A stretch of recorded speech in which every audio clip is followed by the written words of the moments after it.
Good afternoon. I'm Governor Pat McCrory, North Carolina Governor. I'd like to also welcome to my platform here my Chief of Staff, Thomas Stiff, who's going to chair the Hurricane Matthew Recovery Committee. Along with his co-chairs, I'm honored to have Steve Wordsworth, Ann Faircloth, and Vanessa Harrison as our other co-chairs of this committee. We just had a very lengthy and detailed meeting on what's exactly the impact of Hurricane Matthew on North Carolina. We also developed some action plans and some organizational structure on how to move forward. And we also set a schedule regarding some of our target dates for seeking funds from both the federal and state government, and also we'll be setting a schedule for some fundraising activity from the private sector. On November 14th, I will formally submit to the North Carolina, to make North Carolina's request for supplemental federal disaster assistance to North Carolina's congressional delegation.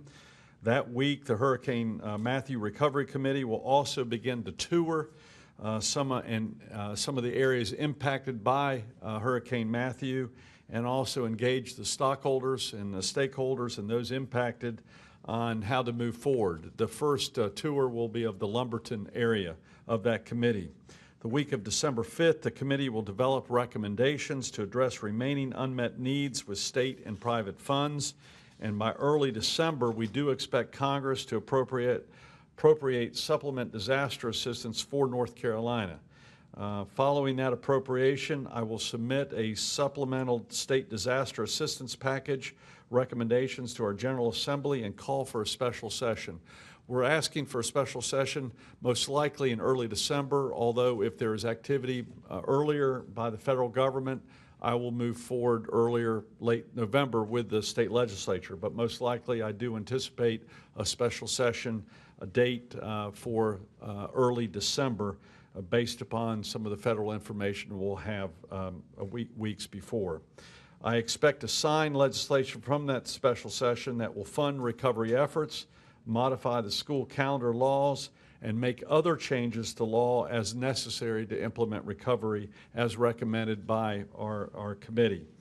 Throughout this process, the Hurricane Matthew Recovery Committee will be instrumental in engaging the private sector, fundraising for housing and small business recovery needs, and more important, developing long-term plans for sustainable recovery and resilient recovery. That committee, under the leadership of Thomas Stiff, will also work closely with the State Disaster Recovery Task Force led by our Emergency Management Director, Mike Sprayberry.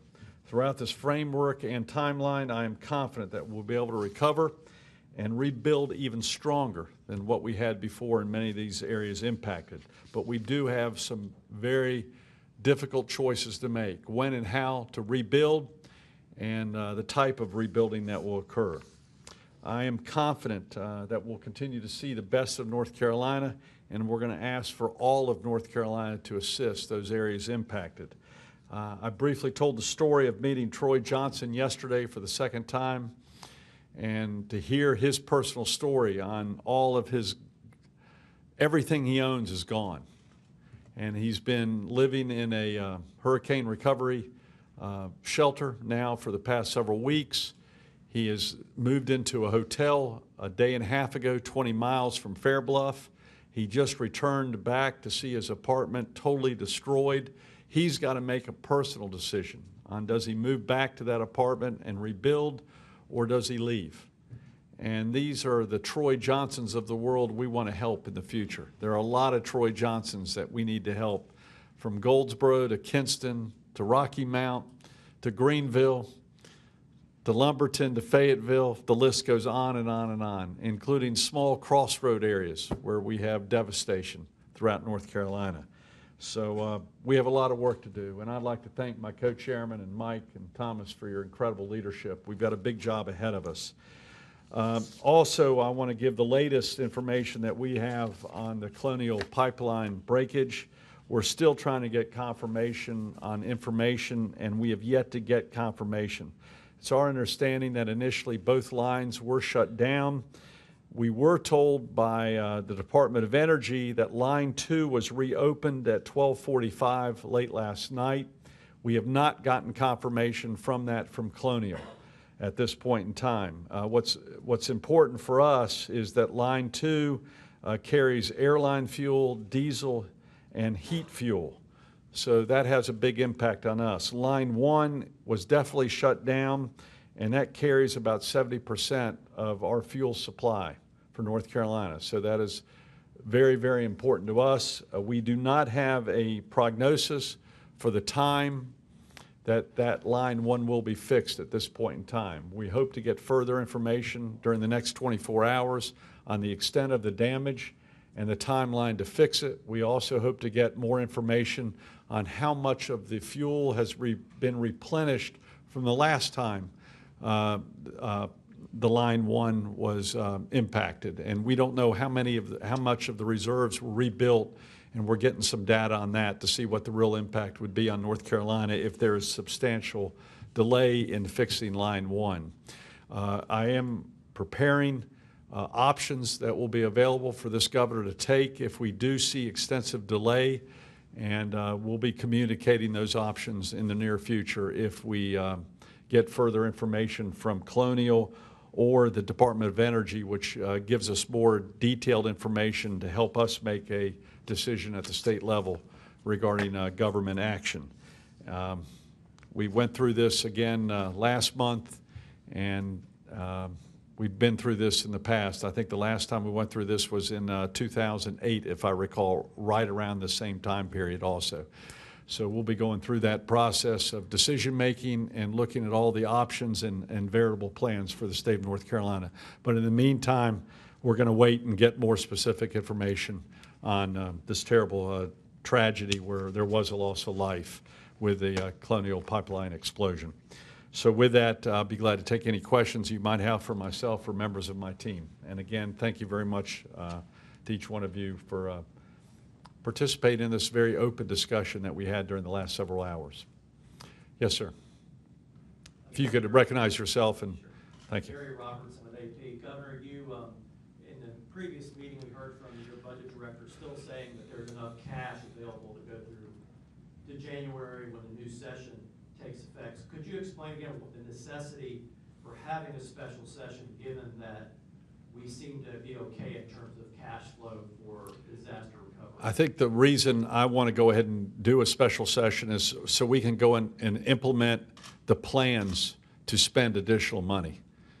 And we know we're going to need additional money, and just because you can't wait until the money's in hand to begin the process of those expenditures, based upon my experience as a mayor and a governor. You need leeway time, and you need guarantees that that money will be available. And I think also a long session will not be most likely starting until late January. And I think waiting until late January to get confirmation that there will be funds approved by the legislature would impact our long-term planning process, especially in those towns that are in desperate need. I don't want to wait until the end of January to get confirmation of those individuals that what our plans are. Gives us a month or so leeway in doing that. Just because you get approval for money doesn't mean you can start that expenditure right away. And by the way, we're going to have to come up with a process and controls of those expenditures of money too, which takes time. Yes. Kirk Ross with Coastal Review. Are you going to be including in that package some additional funds for DEQ for assessing the environmental issues? As you said, they're pretty widespread. I anticipate that, but I don't want to draw any conclusions of that this early. I don't want to jump ahead and lead my team on what to make recommendations to me. I want these recommendations to come from those experts that know where we'll need the money and who know also how much money we already have in our transportation budget, in our environmental budget, in our health and human services budget. Each of those buckets are going to have different amounts of reserves that have already been spent or are still available. And we're going to have to do a thorough analysis of that. For example, right now in transportation, we're going through some pretty significant transportation reserves. I'm not sure how much DEQ reserves we're going through at this point in time. So I think that'll be part of the full assessment. Wouldn't you agree with that, Michael? Yes, sir. Thank you. That's easy. Yes. Elena from ABC 11. I wanted to talk to you. You mentioned about Colonial Pipeline. And this morning you spoke about it a little bit, about the tremendous impact it will have. I said it could have. Yeah, I want to make sure the headlines are saying a little different than what I actually said. For some of these gas stations, they're just getting back to normal now after such a shortage. It took a week and a half for some of these small independent spots to get a supply back in. So what are the concerns right now? And I know the fire's still burning there. Again, as we've learned in past lessons, the purchasing for different chains is completely different. Some are impacted more than others. Probably the mom and pop chains are impacted immediately if there is not a long-term delay. And we're going to have to also look at how much petroleum we can move from the east to the west, because usually if the Colonial Pipeline is impacted, it's the western part of the state that has the biggest impact. And so much of our fuel for the eastern part of the state, the coastal areas, comes from the ports, as I learned as mayor of Charlotte and now as governor. So we're probably going to have to develop some sort of transportation system by trucks to get fuel from the eastern part of the state and the coastal areas to the west. And that'll be part of the long-term plans in conjunction with the private sector. Governor Amanda Lamb from WRAL-TV. You were talking about the two lines, and in the last situation, we dealt mostly with the gas issue. That's correct. And you also mentioned now that we might have issues with diesel, heating fuel, airplane fuel. I mean, that broadens the concerns. And I was unclear as to whether you said you're still trying to find out if that line is. We were told early this morning, around 8 o'clock, that line 2 was reopened at 12:45 last night. What I said was we haven't got confirmation of that from Colonial as of yet. We were told by the Department of Energy, so I just want to make sure I'm not misrepresenting one piece of information. I'm just telling you the information we've got at this time, and we're going to try to get update information as the day proceeds. I'm sure they're going through, first of all, they went through a life and death situation, and they've still got a fire to put out. So I want to make sure that we're getting accurate information. I'm just telling you what we've gotten so far, and I just, like you, I like to hear from two sources. Confirmed. We just got confirmation that line 2 is running, so that's good news. And that would have been of great concern had it not been. Is that quick enough? It's pretty good. Any other questions? Yes, ma'am. Amy Elliott with Time Warner Cable News. I know that the reaction for most of our viewers here that are hearing it is to immediately panic anytime they think when they hear a shortage. What will be your advice? Well, we haven't got that as of yet. And that is my concern. Sure. And this is a very fine line that I'm as governor, we want to be transparent in our communications, but there's no doubt, as we've seen in 2008, we saw just last month that we're walking a fine line in providing accurate information, but making sure that information doesn't put an undue burden on the natural supply and demand issues of gas. Right, so that's the question is what do you want to say to people so that they are hearing the correct information so they don't? I'm giving them the correct information I have. We hope to have more accurate information as the day proceeds from Colonial because, you know, first of all, I know Colonial, they did a heck of a job on the last repair and beat all estimations. And so it'll be interesting if they have an auxiliary plan to bypass that pipe and retrofit it or fix it immediately. But again, I assume they're right in the middle of the firefighting stage. So we need to be patient and find time. I don't want the reverse action to be taken at this point in time. And that's, I asked the media to participate in that type of communication also, or we compound the problem. It's a very delicate balance of being transparent while also not causing more harm to a situation. Are you concerned, though, that there could be another shortage? I will stand by my comments that I've made.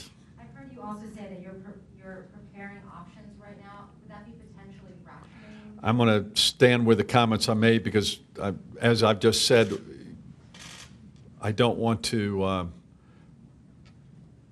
cause or compound a potential issue that we don't know exists as of yet for the long term. And I ask the media to do the same thing. Yes. Greg Jarvis, the News Observer. Just following up on Gary's question, to make sure I understand the special session issue. Sounds like it is likely to happen in December, could happen in January. You just want to get the ball. No, I anticipate it happening in December, hopefully early December. The only issue will be if there's any real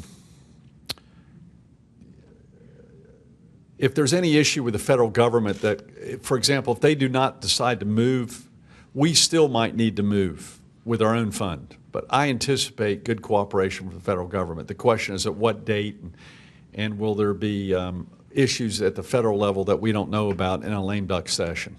So my goal is that the federal action will be done early December, and then we'll be able to move immediately after that. We've got some immediate work to do, and that is to supply our senators and our Congress people with immediate, as best financial data as possible, and with data on what our request will be. And the question will be, how much data do we have? And as you know, in all of this, there's going to be a little bit of swag.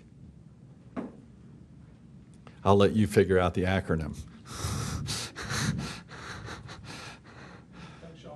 Thank y'all very much. Thank y'all.